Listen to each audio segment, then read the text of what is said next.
Hello. Astronomy picture of the day, June 27, 2024. Today's video is about protostellar outflows in Serpens.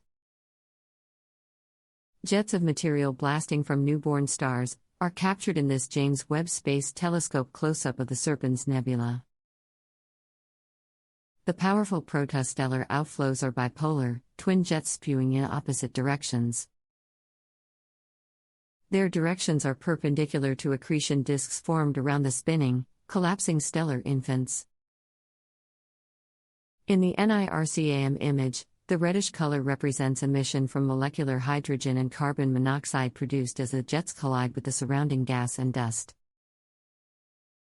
The sharp image shows for the first time that individual outflows detected in the Serpens Nebula are generally aligned along the same direction. That result was expected, but has only now come into clear view with Webb's detailed exploration of the active young star-forming region. Brighter foreground stars exhibit Webb's characteristic diffraction spikes. At the Serpens Nebula's estimated distance of 1,300 light-years, this cosmic close-up frame is about 1 light-year across. Thanks for watching. And don't forget to like, comment, and share.